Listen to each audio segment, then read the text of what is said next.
Good day. In today's topic, we are going to cover geometry, which is one of the topics that students find difficult across the grades 8 to 12.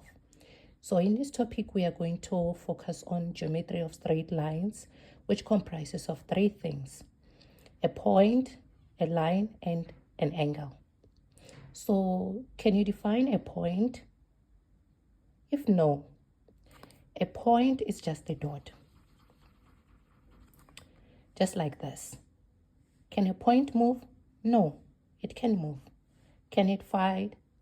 No, it cannot fight. Well, that's very sad. So as you can see, a point is just a dot like this one. It has no size, no length, no width.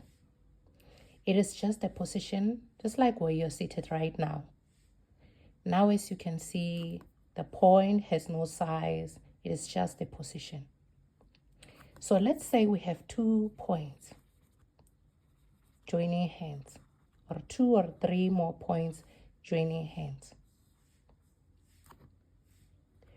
And then now we connect the dots. And when we connect the dots, you can see something.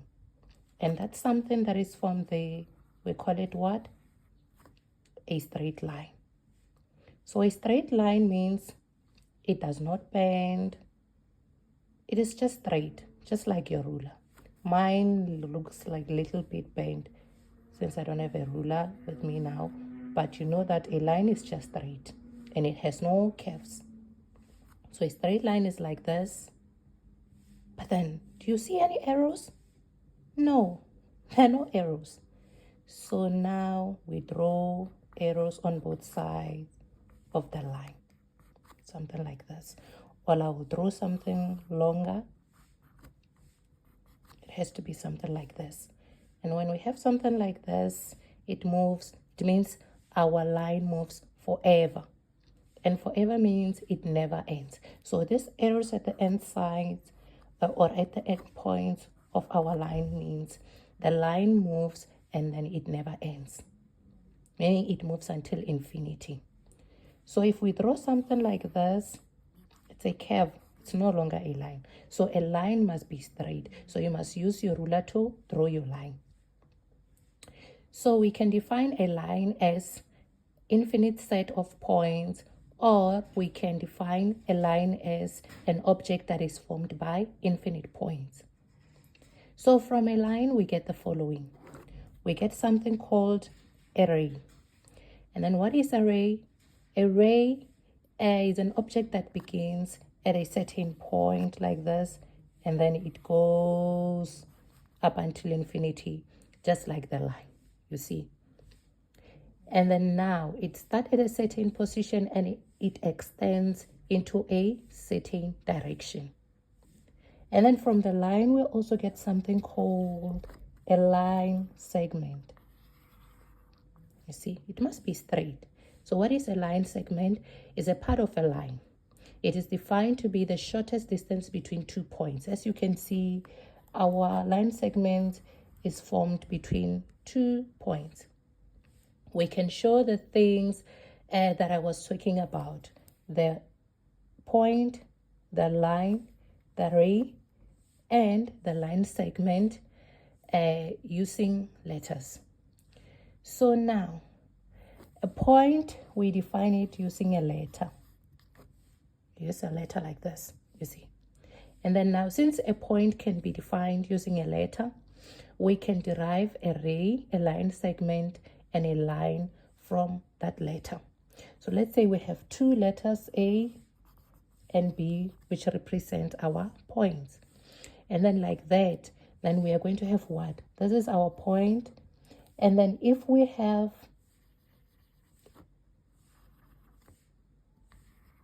something like this, it's going to be our ray, because you can see a ray moves from a certain point and it stops at a certain point.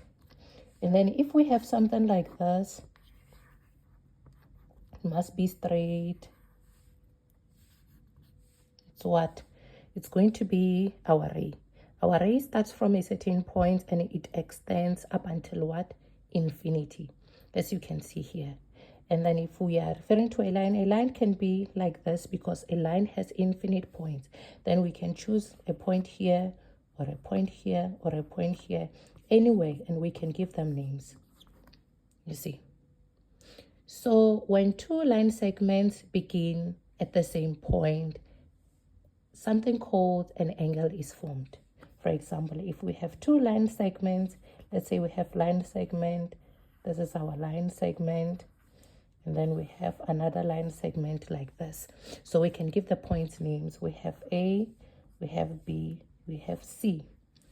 And then where we have our vertex, which is our corner, we have something that is called an angle that is formed, as you can see. So the small opening between the lines, that is what our angle is. So no stress in geometry. And then what you should know is that geometry comprises of only these three things: a point, a line which is formed by infinite points, and an angle which is formed by what? By two line segments that meet at a certain point. So join me as I uncover more content on points and lines and angles in the next video. Thanks for watching. See you.